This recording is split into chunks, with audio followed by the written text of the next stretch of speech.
Bonjour à tous et bienvenue dans les semaines de l'écho sur France 24. François Hollande lance la prime d'activité, une aide financière pour les jeunes. Prime, apprentissage, emploi d'avenir, contrat de génération, contrat starter.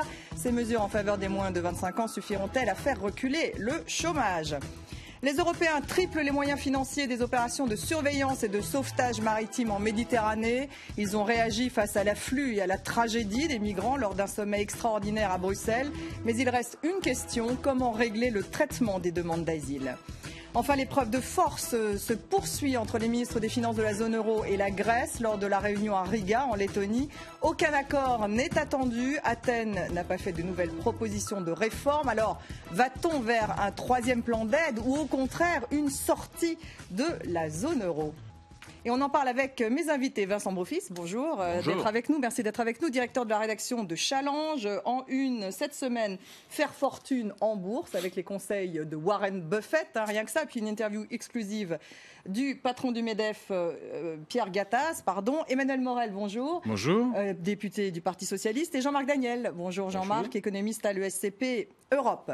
Alors François Hollande, vous le savez, veut faire des jeunes sa priorité, comme il l'avait d'ailleurs affirmé lors de sa campagne présidentielle. Le président français lance la prime d'activité, une aide financière pour les moins de 25 ans. Elle s'ajoute à l'apprentissage, aux emplois d'avenir, aux contrats de génération, aux fameux contrats starter.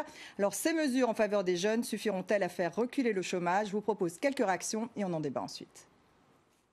On va créer cette prime d'activité, qui était d'ailleurs déjà présentée par le Premier ministre, que je vais préciser devant vous, et que je vais d'ailleurs élargir. Cette prime d'activité, ça va être pour toutes les personnes qui sont justement dans ce qu'on appelle les petits boulots, l'intérim, le temps partiel. On va leur donner un avantage supplémentaire, une prime supplémentaire. 100 € de plus par mois, ça peut changer la vie. Et ça, les gens ne s'en rendent pas compte, mais 100 €, c'est des pleins de courses. Donc voilà. Ça encourage en plus, ça permet de se lancer dans la vie active. Si on n'a que ça, c'est pas grand-chose. Enfin, je sais que j'aurai toujours besoin de l'aide de mes parents en plus de cette aide-là. Elle peut être utile. La question est de savoir si les gens y auront facilement accès, si ce sera facile pour eux, s'il n'y aura pas trop de papiers, c'est ça qui compte, je pense. Alors Vincent Brofis, c'est vrai que ces primes d'activité 100 à 200 € par étudiant sont les jeunes qui touchent entre 0,8 fois et 1,2 fois le SMIC, donc moins de 1 400 € mensuels, et qui étaient exclus du RSA.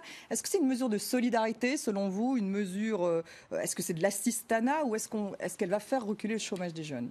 Moi, je trouve qu'effectivement, c'est une mesure. On sait que la prime d'activité peut aider le retour à l'emploi. Ce que je regrette, c'est que le premier lien qu'il y ait entre des jeunes et la République, ce soit effectivement une subvention, une aide, et que avant le service militaire était le vecteur d'intégration, maintenant c'est de l'argent public qui est le vecteur d'intégration. Donc sur le plan général, je trouve que ça nous pose des problèmes et qu'on pourrait se poser la question de est-ce que ce ne serait pas plutôt aller chercher de l'argent privé, comme ce qui vient via l'apprentissage, plutôt que d'imaginer une prime d'activité. Il faut savoir, par exemple, que l'apprentissage est en recul depuis 2 ans en France. Alors qu'il était censé être justement encouragé dans les nouvelles mesures. Et le résultat, les mesures ont été tellement bien prises que finalement, on a 25 000 apprentis de moins en 2013 et 8 000 de moins encore en 2014. Et je trouve que c'est plutôt dans cette direction-là qu'il aurait fallu faire l'effort. C'est-à-dire plutôt qu'une subvention, finalement, un emploi avec une formation. Et puis en plus, il y a un vrai tabou en France qui est celui du SMIC jeune. Ça,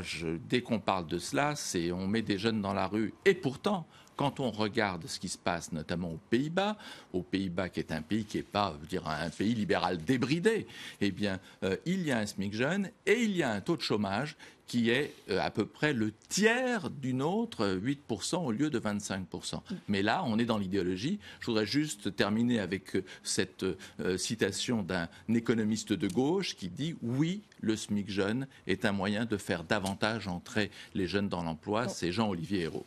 Voilà, on va revenir sur cette idée du SMIC jeune. Oui. Emmanuel Morel, que pensez-vous, vous, de cette idée de prime, qui était finalement une sorte de subvention, comme le dit Vincent Brofis ? On ne peut pas parler de subvention, c'est une mesure d'accompagnement social. C'est un complément de revenu qui est certes à portée limitée, on y reviendra, parce qu'en réalité, qu'est-ce que c'est la prime ? C'est la fusion de la prime pour l'emploi et du RSA activité, qui ne marchait pas bien. Et surtout, il y avait un problème très important dans le cadre du RSA activité, c'est que beaucoup de gens qui étaient susceptibles d'en bénéficier ne faisaient pas la demande. C'est ce que disait un jeune tout à l'heure dans le reportage, trop complexe, trop de papiers à remplir. Et là, on simplifie avec la fameuse prime. D'après ce que j'ai compris, je crois que c'est assez clair, il y a une simplification. Et puis la deuxième chose qui va dans le bon sens, c'est qu'on ouvre le droit à cette prime pour les jeunes à partir de 18 ans. Ça, c'était attendu parce qu'en effet, il y a une grande précarité dans la jeunesse de ce pays. Il ne s'agit pas de subventionner ou de se substituer à l'apprentissage, ça n'a rien à voir, mais il s'agit de donner un coup de pouce à des jeunes qui sont dans la galère. Après, ça ne règle pas les problèmes. Alors sur l'apprentissage, par exemple, pourquoi on a une baisse des contrats? C'est parce que les chefs d'entreprise hésitent à recourir au contrat d'apprentissage parce qu'ils n'ont pas de visibilité sur les 2 ans et 3 ans à venir. Je parle de la situation économique de leur entreprise, et que prendre un apprenti, c'est aussi avoir un maître d'apprentissage, c'est aussi accompagner un jeune de la formation, c'est pas seulement du travail. Donc si on veut parler de l'apprentissage, sérieusement, il faut voir aussi que, par exemple, les collectivités locales accompagnent l'apprentissage, financent les centres de formation d'apprentis, elles voient leur dotation baisser et c'est compliqué. Mais moi je crois que c'est bienvenu, ça va dans le bon sens. Si vous voulez, il y a quand même un certain nombre de choses qu'il faudra régler, parce que c'est pas totalement clair et techniquement, et puis surtout ça se fait à moyens constants. Or, le problème, c'est qu'on étend les bénéficiaires. C'est ça, 4 milliards d'euros en tout pour l'ensemble du RSA. Sauf que les jeunes en bénéficient désormais. Sauf que ceux qui bénéficiaient de la PPE et de RSA, certains vont sortir, on va dire, du seuil. Et là, ça pose un problème, à mon avis, parce que ça aidait quand même des gens qui appartenaient aux classes moyennes inférieures et qui vont se retrouver sans aide alors qu'ils l'avaient auparavant. Donc je pense que là-dessus, le débat parlementaire devra aller un peu plus loin pour mieux encadrer le dispositif. Jean-Marc Daniel.